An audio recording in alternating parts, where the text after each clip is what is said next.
दर्द का रिश्ता होता है।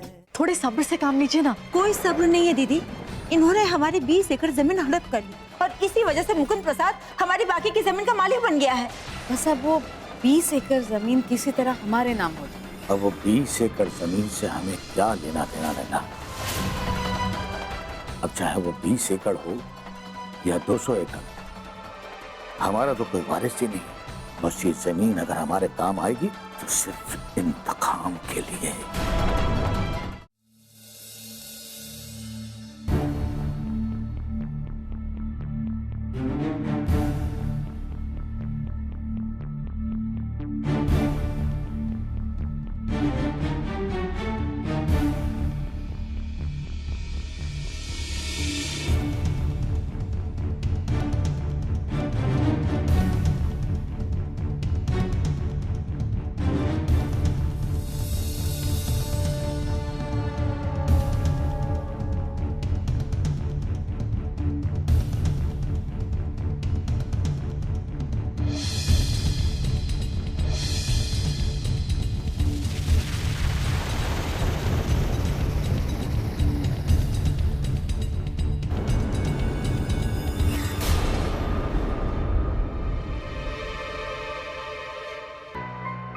ओहो, तो मेरा इंतजार हो रहा था। सब लोग आपका खाने पर इंतजार कर रहे थे, पर आपका कुछ पता नहीं था। अच्छा, तो अभी भी इस घर के लोग तुम्हारे हाथ का बनाया हुआ खाना खाते हैं? उन्हें अभी भी इस बात का डर नहीं है कि अगर तुमने खाने में जहर मिला दिया तो क्या होगा?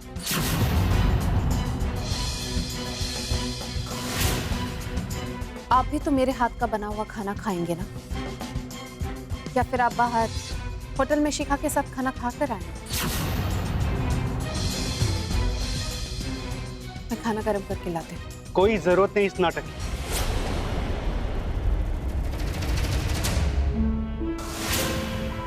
एक बार नहीं, 1000 बार कहा है कि इस नाटक से तुम्हें कुछ भी हासिल नहीं होगा। मैं ये नाटक इसलिए कर रही हूं ताकि आप मुझसे और भी नफरत करें। समझ गए आप? आपकी नफरत से मुझे कोई शिकायत नहीं। हाँ, अगर आपका प्यार मैंने पाया होता तो मुझे खुद से शिकायत जरूर होती कि कहीं मैं आपका प्यार खो ना दूं। आप मेरे साथ जैसा बर्ताव कर रहे हैं वो आपकी मर्जी, और मैं जो कर रही हूं वो मेरी मर्जी। आप अपनी जिम्मेदारियां निभा रहे हैं और मैं अपनी जिम्मेदारियां निभा रही हूं। अब आपके बर्ताव की वजह से मैं अपनी जिम्मेदारियां भूल तो नहीं सकती ना।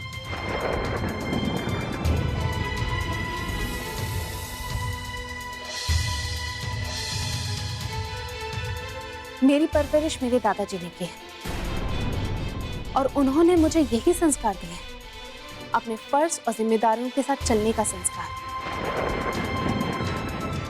वो कहा करते थे, बेटा रिश्ता जोड़ना बड़ी बात नहीं होती, रिश्ते को निभाना बड़ी बात होती है।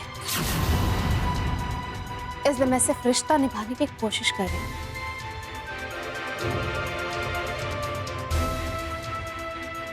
हेलो, अपने संस्कार की बात तो बिल्कुल मत करना। मुझे बहुत अच्छी तरह पता है कि तुम्हें कैसे संस्कार मिले। So please. आप शायद भूल रहे हैं वैभव, मेरे दादाजी एक शिक्षक थे। वही शिक्षक जिन्होंने आपके पापा जी और चाचा जी को कलम पकड़ना सिखाया, और मैं उनकी पोती हूं। मेरे अंदर उन्हीं के संस्कार हैं। मैं हर हालात में अपनी जिम्मेदारियों को निभाऊंगी। आप मर्यादा लांघ सकते हैं, मैं नहीं।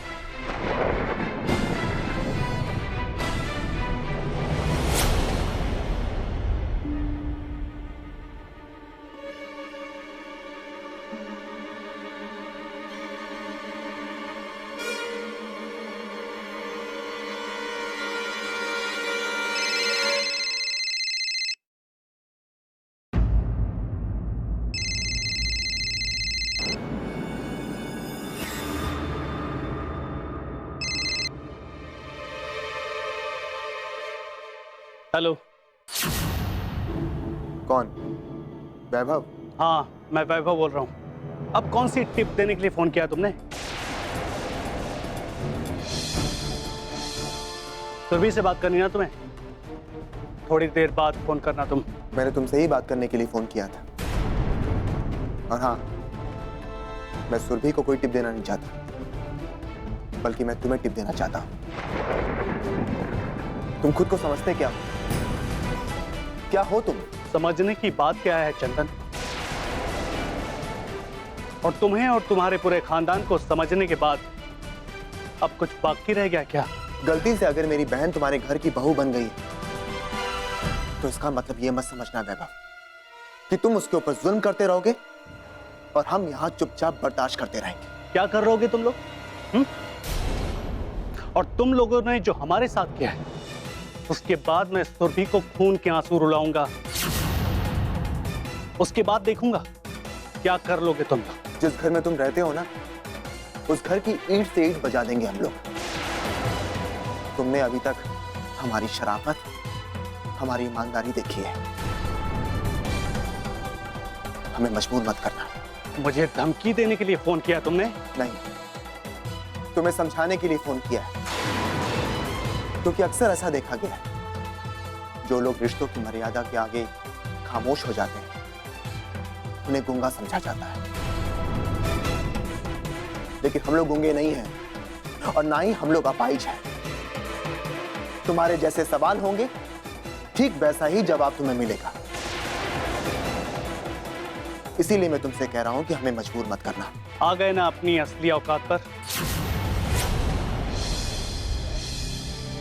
और अब अगली धमकी तुम्हारी ये होगी कि अगर मैंने तुम्हारी बहन सुरभि के साथ कुछ बुरा किया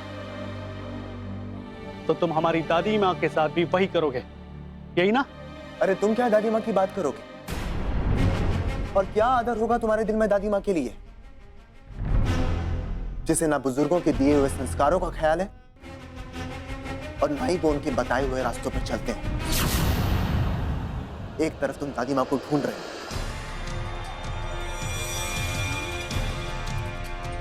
लेकिन मैं तुमसे वादा करता हूं बेटा, एक दिन ऐसा आएगा जब मैं खुद दादी माँ को लेकर तुम्हारे घर आऊंगा। फिर तुम दादी माँ से खुद पूछ लेना कि उनकी नजर में गर्व करने लायक कौन है और शर्मसार करने वाला कौन है।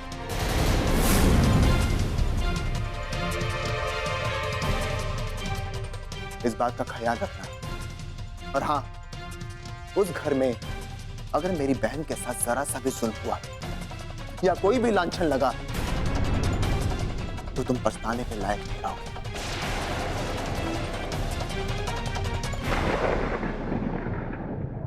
बस यही बताने के लिए फोन किया था। हेलो हेलो हेलो, मुझे धमकी देने के लिए फोन किया था?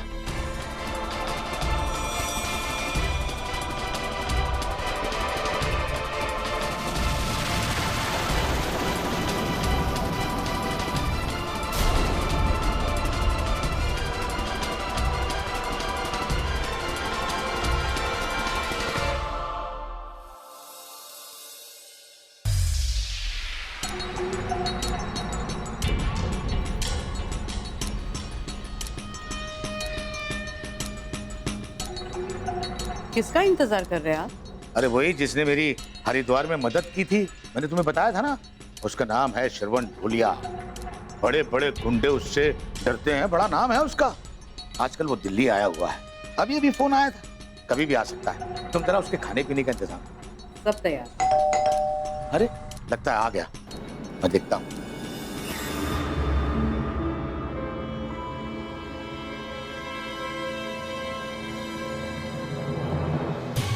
आइए आइए, आपके पावन चरणों से मेरा घर पवित्र से और भी पवित्र हो गया। आइए आइए।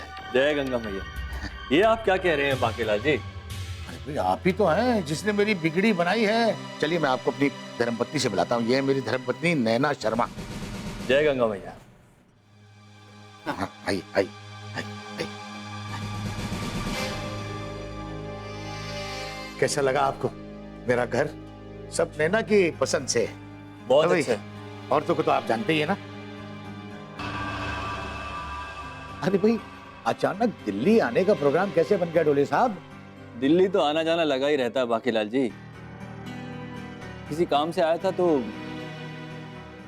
सोचा आपसे भी मिल लूं और थोड़ा कैश भी ले लूं। हाँ हाँ हाँ, बहुत अच्छे समय पर आप आए हैं। अरे नैना, हाँ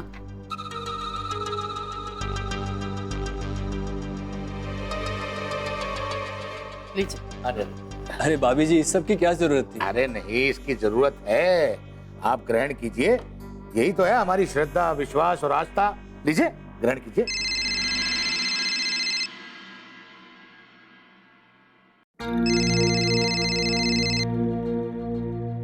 हाँ सुनील, बोलो। जय उत्तराखंड भैजी, क्या आप अभी तक दिल्ली में ही हैं? हाँ हाँ सुनील, अब मैं कल ही लौटूंगा। और वहाँ सब ठीक है? हाँ, थोड़ा और भी लोगों से मिलना था तो इसलिए कल ही निकली।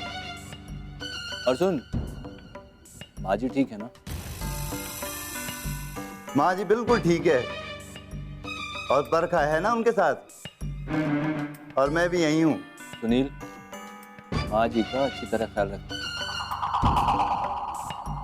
किसी भी तरह की कोई लापरवाही नहीं होनी चाहिए, समझे? और सुन, मेरा हेलो हेलो भैजी, अरे मैं बहुत परेशान हो गया हूँ यहाँ पर। अरे आप हैं नहीं यहाँ पर। हेलो। अरे समझो ना। सुनील, अरे कुछ तो समझा करो मेरी बात। हेलो। अरे भैजी, पैसे वैसे भी नहीं है। Hello Sunil, hello hello Sunil. ये भैजी का मोबाइल भी कमाल है, कभी लगता है और कभी नहीं लगता है, और कभी आवाज आती है और कभी नहीं आती है। ये फोन भी ना, कभी आवाज आती कभी नहीं आती, कभी बात होती कभी नहीं होती। अरे डोलिया साहब, परेशान क्यों होते हैं? अरे थोड़े दिन की तो बात है, उसके बाद मैं आपको इससे अच्छा मोबाइल प्रेजेंट कर दूंगा, तो आपके लिए अच्छा भी रहेगा और उसमें आवाज भी आएगी। क्यों? अब ये जो मोबाइल है ना, मेरे लिए बहुत लकी है। तो बाकीलाल जी, ये मोबाइल ही दे दीजिए, आपका तोहफा समझ कर रख लूंगा। नहीं नहीं नहीं नहीं नहीं, आप नाश्ता कीजिए ना, लीजिए ना। अरे लीजिए लीजिए, ग्रहण कीजिए। फोन नहीं देंगे? आप भी लीजिए ना। हाँ। माँ जी, आप दवाई पी लो, ठीक है? मैं खाना लेके आती हूँ। तुमने खाना खा लिया? नहीं खाया, तब से मैं खाना बनाने में लगी थी। एक बात बताओ, तुम्हारे माता पिता वो कोई नहीं है माँ जी, बस अपना कहने वाले एक भैया ही हैं। भैया भी अनाथ थे, 10 साल के थे तब इनकी माँ ये दुनिया छोड़ गई। मेरा भी कोई नहीं था, बस भैया ने मुझे अपनी बहन बना लिया, और अब मेरे लिए वही सब कुछ है, और उनके लिए मैं। चलो, ये सुनकर बहुत खुशी हुई कि जिसे मैं बुरा समझ रही थी, उसके अंदर भी कोई भलाई है। इसी तरह सब एक दूसरे को अपना लें तो ना कोई अनाथ होगा, ना अकेला। अच्छा माँ जी, आपने अपने बारे में तो कुछ नहीं बताया। अब मैं क्या बताऊं, कब से तो मैं इस कमरे में बंद पड़ी हूँ। न जाने कब यहाँ से बाहर निकलूंगी, कभी निकलूंगी भी है नहीं। नहीं नहीं माँ जी, दरअसल भैया ना जुबान के बड़े पक्के हैं, और उन्होंने आपको 1 महीने यहाँ रखने की जिम्मेदारी ली है। 1 महीने बाद तो वो आपको छोड़ देंगे। ये तो तुम सोच रही, लेकिन जिसने तुम्हारे भैया को पैसे दिए हैं इस काम के लिए, अगर वो कहेगा कि मुझे ना छोड़ें तो वो छोड़ेंगे। अगर तुम अपने भैया को इतना ही मानती तो उन्हें ये बात जरूर समझाना कि जिस तरह से वो ये पैसा कमा रहे हैं, ऐसे पैसे से खरीदी हुई खुशी रास नहीं आती।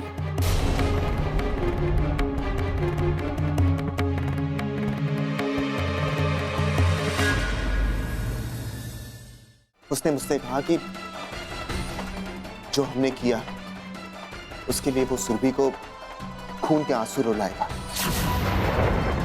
दर्द का रिश्ता होता है।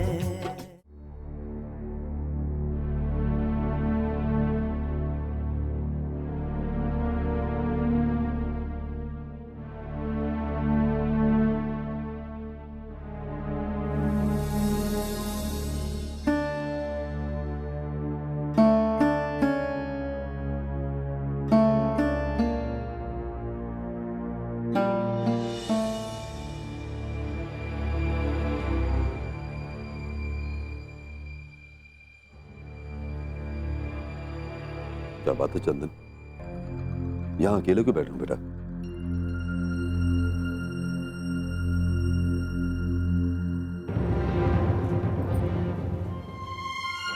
क्या बात है बेटा, क्या हुआ? सुरभि उस घर में खुशहाल नहीं रह सकती माँ। पता नहीं वो वहां किस हाल में रह रही है।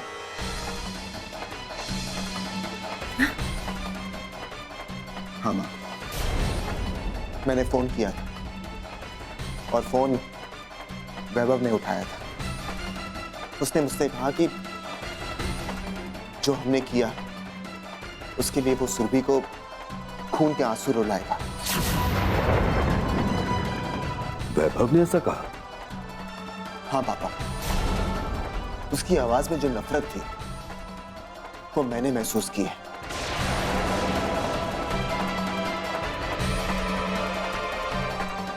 हम लोग तो ये सोचते थे कि वो लोग अच्छे लोग हैं और यही सोचकर हमने सुरभि की शादी की इजाजत दी, लेकिन ऐसा करके हमसे बहुत बड़ी गलती हो गई है पापा।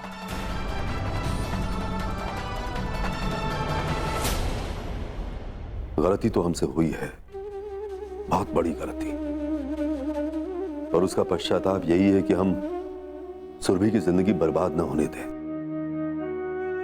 तबाह न होने दें। बहुत मुश्किल है पापा, बहुत मुश्किल।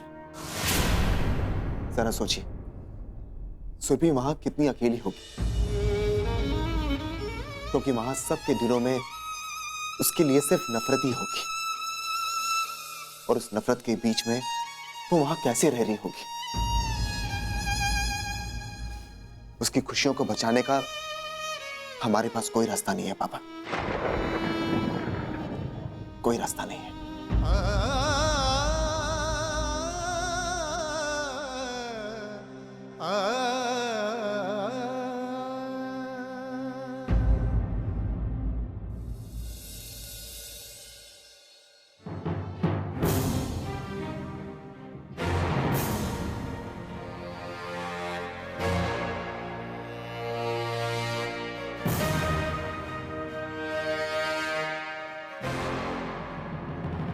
धमकी देगा।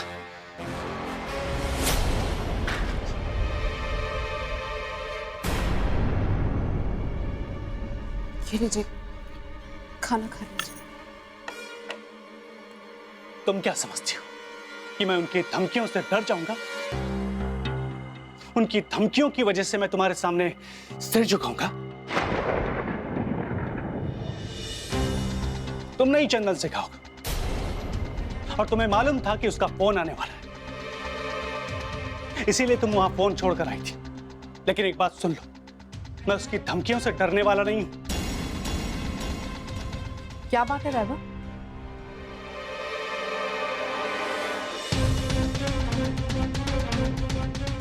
क्या बात है सुरभि? आप इसे मासूम कहती है ना मां, लेकिन आज भी ये एक एक बात की खबर वहां पहुंचाती है। मेरा मोबाइल आपके पास ही था ना, आप चेक कर लेते, देख लेते कि मैंने उन्हें कब फोन किया। वैभव, ऐसा भी मत कीजिए कि मेरे दिल में आपके लिए इतनी नफरत भर जाए कि मैं चाह कर भी ना निकाल पाऊं। मां, चंदन का फोन आया था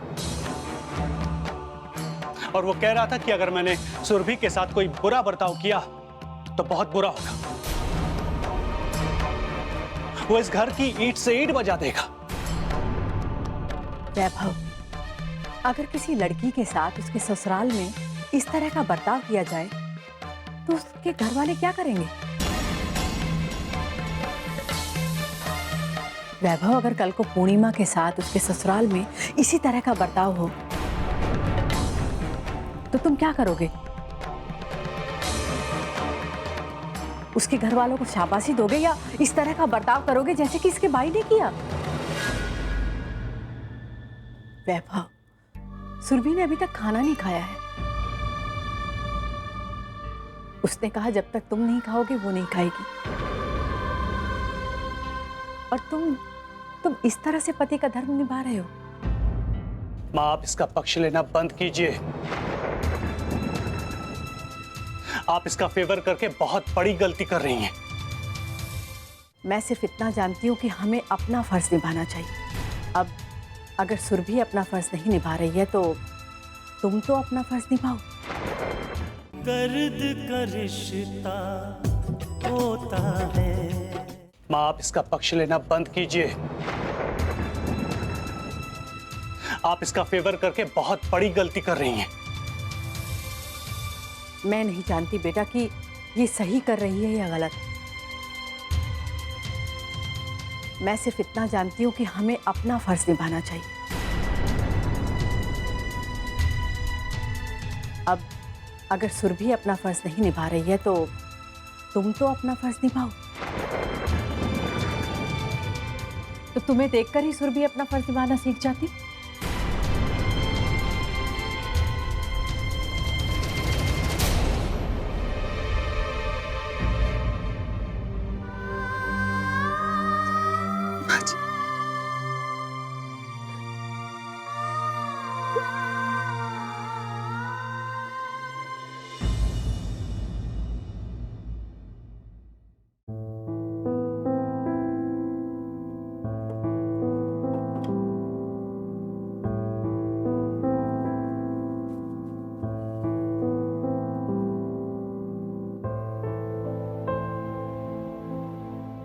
भावना,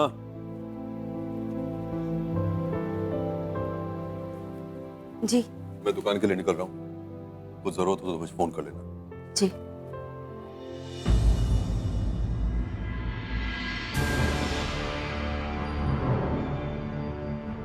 भावना, तुम क्या सोचती हो? एक तरफ सुरभि की खुशियों की फिक्र है तो दूसरी तरफ माताजी की जान की फिक्र। तुम क्या सोचती हो? जी मैं क्या बताऊं? अमरनाथ और केदारनाथ के सामने ये साबित कर दूंगा कि ये सच्चाई बताने वाली गुड़िया तो अब इस दुनिया में है ही नहीं।